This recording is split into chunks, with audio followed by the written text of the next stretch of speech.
Hello, this is Scotty. I'm doing a Black Talk Radio news report.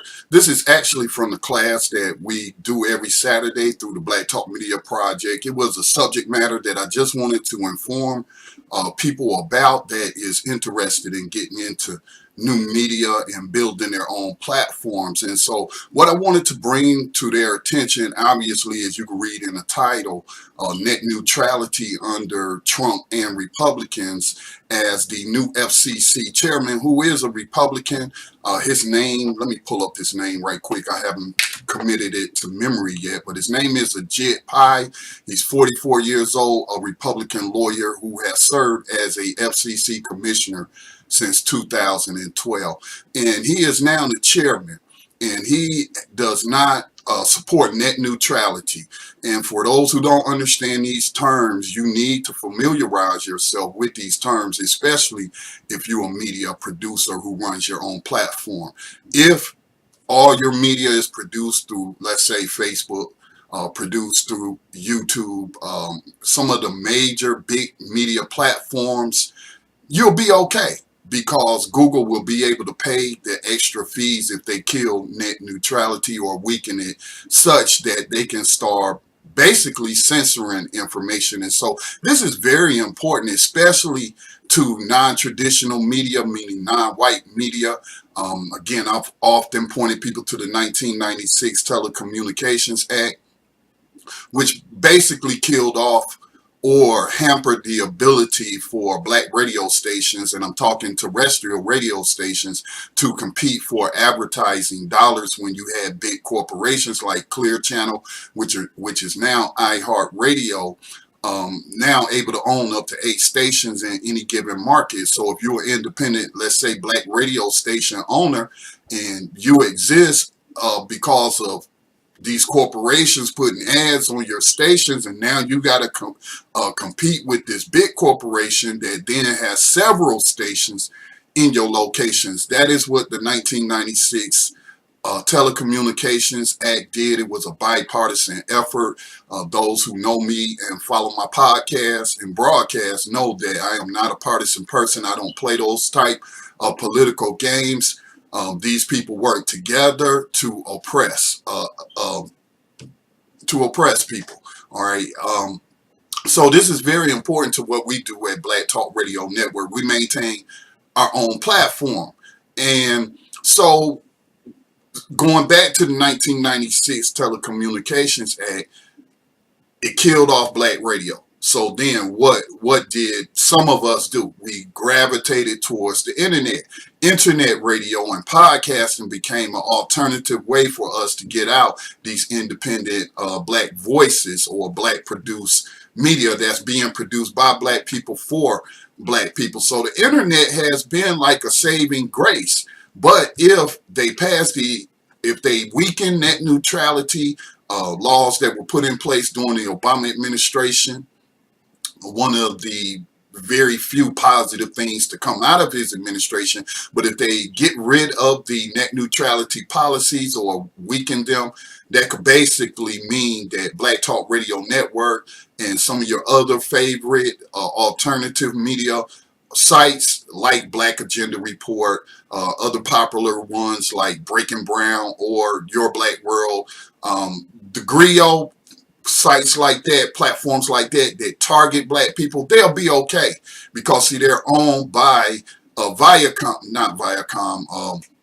Univision. They're owned by Univision, a big major media corporation. So obviously, if net neutrality is weakened, they will have the money to pay these ISP providers.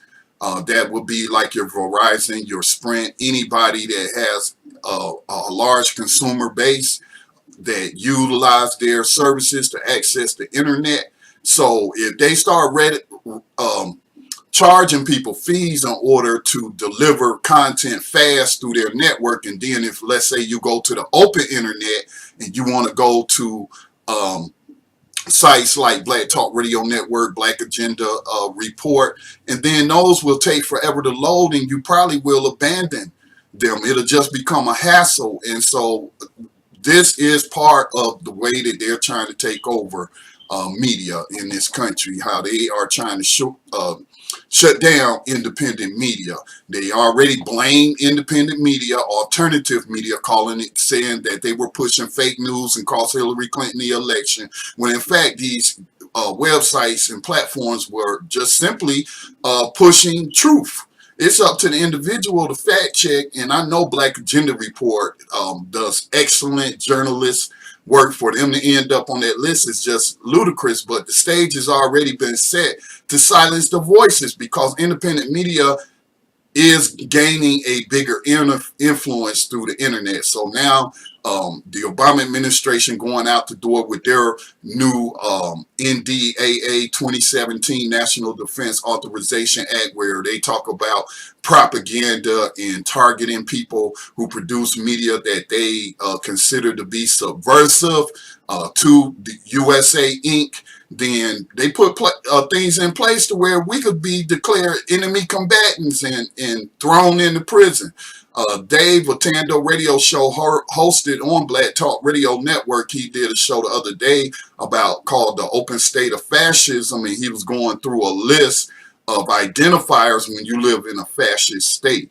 And he was hitting all the key points, and America has always been a fascist state, especially for non-white people in this country. So, but again, in terms of independent media and our growing influence, they trying to kill that, and so that could happen. And then people like myself will be forced to put our content exclusively on Facebook, exclusively on YouTube, and we won't be able to really maintain our own independent platforms, and then that gives those other people who manage those platforms power over us to censor our content. Okay, so yeah, we'll still be able to have a website, but if no one can get to it, then what's the point? You know, what is the point? Do you really have a platform if nobody's visiting? So that's a question to ask. So let me share some of this from this Reuters article. And by the way, if you have any commentary, I'm just going to do this little short podcast, but if you have any commentary you would like to share, you can Skype in at Black Talk Radio Network. That's Black Talk Radio Network. That's our Skype handle. If you want to Skype us, we can take audio or video. But this is the new FCC chairman. His name is Ajit Pai. I believe that's how you pronounce his name. He is the new chairman. This is an article from Reuters. I'm going to share a portion with you. The new chairman of the U.S. Federal Communications Commission under President Donald Trump is keeping under wraps his strategy to revise or reverse the Obama administration's net neutrality rules, but emphasize he is committed to ensuring an open internet. So again, we have to ask, well, what's his definition of an open internet? What's Donald Trump's definition of an open internet? Ajit Pai, 44, Republican lawyer who has served as FCC commissioner since 2012, strongly opposed former Democratic President Barack Obama administration's 2015 net neutrality rules that reclassified broadband providers, that's again ISP providers, internet service providers, and so they reclassify how they regulate that and treated them like a public utility, which they are. They are a public utility, especially when you can get a bundle of services like phone, internet, television. That's a public utility. So, because they're also utilizing the public infrastructure. I believe, as I think most Americans do, this is him talking, Ajit Pai, the new chairman of the FCC. He says, I believe, as I think most Americans do, in a free and open internet, and the only question is what regulatory framework best secures that. So Pai said in an interview in his FCC office where several storage boxes remain to be unpacked. Before the imposition of these Depression-era rules, we had for 20 years a bipartisan consensus on a regulatory model. He vowed to take a weed whacker to unneeded rules that has not backed away from his prior criticism of net neutrality, when he again said net neutrality's days are numbered. So again, if you don't understand what net neutrality is, let me give you a simple example. All right. Verizon, let's say you get your internet service through Verizon, a mobile carrier, because most people, especially non-white people, people of color, access the internet through mobile devices. They don't really have a lot of internet in their homes, so that is how they're trying to make up for the digital divide. And so that's still Verizon's network. All right, they control that pipeline to the internet and what's shown, and so that's a closed network. Let's say Black Talk Radio Network is on an open network. I'm just on the open internet. So anyway, Verizon could then say, hey, unless these content producers, let's say Sprint instead of Verizon, so I could use the example of Jay-Z hooking up with hooking up with Sprint with his Tidal platform to offer content exclusive to Sprint. And he gave up half the company Sprint bought, stocks that where they now control half the company. So he got paid, right? And so now that content on Tidal will always be delivered, pretty fast on Sprint's network. Now, those people that's on utilizing Sprint network, let's say they like listening to Black Talk Radio Network, visiting the platform, listening to internet radio, downloading podcasts, and what have you, reading blogs and what have you. So we don't have a deal with Verizon. We don't have enough income coming in to pay any kind of gateway fees that they would want us to pay in order for them to deliver our content just as fast as Jay-Z's content through Tidal. So since we can't pay those fees, they can't outright block us, but what they can do is slow it down so that when people on their mobile devices using the internet service through Sprint tries to access Black Talk Radio Network, it's just going to take all day to load. And then people going to get frustrated and they're going to be like, I'm not going to sit here all day waiting on this page to load, and they off to somewhere else. Guess where else they're going? To sponsored content. We might well call it sponsored content if you're paying a fee or you cutting some kind of deal like Jay-Z did with these ISP providers to deliver your content. So this is a big deal. This is a big deal, especially not just in terms of business. Let's say you have, in terms of business, let's say you have your own platform. You got your little store on your platform. Matter of fact, let me say Kisi Kids. Kisi Kids is a former advertiser on our network, and she had, I think it's KisiKids.com, and she has a party supply for non-white kids. They show little cartoon characters on the party supplies, and these are non-white kids and what have you. So she's running her business on the open internet. You can go to her website and order products and what have you. But what if the net neutrality rules that are in place get taken out of place or get severely weakened to allow these big corporations, these big ISP providers, internet service providers, to slow down traffic to her website? But you won't have a problem pulling up Walmart's store or their website, because guess what? Walmart can afford to pay those fees to make sure that people on whatever ISP network content gets delivered fast with speed. No hangups. It's going to work perfectly like the internet works now. So this is something to be very concerned about. This is also why it's very important for you to donate to independent media that take donations. Black Talk Radio Network, of course, we're managed by the North Carolina-based nonprofit Black Talk Media Project, and so without the donations that we have been getting over the years to help us keep up with a growing audience, I mean, our audience January was just, I can't speak enough about those numbers. Donors should have got those podcast numbers. Our biggest biggest month, bigger than any month in delivering podcasts to people. So we're growing and trying to keep up with those costs. But again, if there's no more open internet and they destroy net neutrality rules, we cannot afford to pay.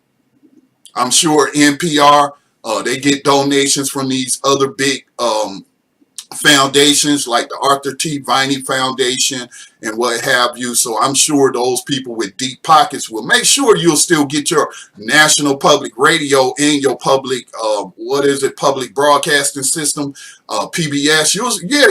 They'll still be on the internet accessible if they destroy net neutrality. You'll have no problem getting their point of view and their spin on things. But if you're looking for independent voices, non-corporatized voices, people who analyze things on their own and offer that perspective to the public, I tell you. So we have some days ahead of us to be watching and concerned about. So if you have any questions or comments about this, let me check our Facebook page. Let's see.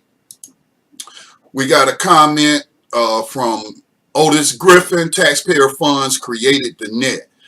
Now corporations want to control the flow of content and money. And again, it is about money. It is about money, but it's also about the flow of information. That is what Obama going out the door complaining about and pushing this fake news about Russia hacking the election, and the Washington Post publishing that fake news article identifying websites saying they were under the control of Russia. Black Agenda Report, again, I've been following them for years, and they provide expert opinions and analysis on global events and social political issues here in the United States. So that's what that was all about. So they want to put a stamp on that. Even again, like I said, I strategized years ago about when the last time open internet was under assault. And I started setting up duplicates of, let's say, Black Talk Radio Network on, let's say, Blogger.com, which is a Google product, which Google's, again, they're going to make sure that you can access their products or their platforms. So we might have to end up, doing some things that will also threaten our independence and our control. Because like Mark Zuckerberg has even been talking about, he's going to do something about fake news after all these people were making these fake complaints during the election or after Hillary Clinton lost. And so if they don't like our content, people can't complain. They can take us down and boot us off. So that is why it's important that you, even though we utilize these other big giant platforms to reach people through social media, it's still always important to maintain your own platforms in case they shut you down. People know where they can go and get your content. But the threat to net neutrality threatens our platforms as independent media providers. So hope that if you value independent black media before it's too late, man, you really need to start supporting it. You really need to support it financially so that we can continue to do what it is that we have done, speaking in terms of Black Talk Radio Network since 2008, and we've only expanded. All right, so thank you for watching. This is Scotty signing off with a Black Talk Radio News report on net neutrality and the threat the open internet faces under the Trump administration.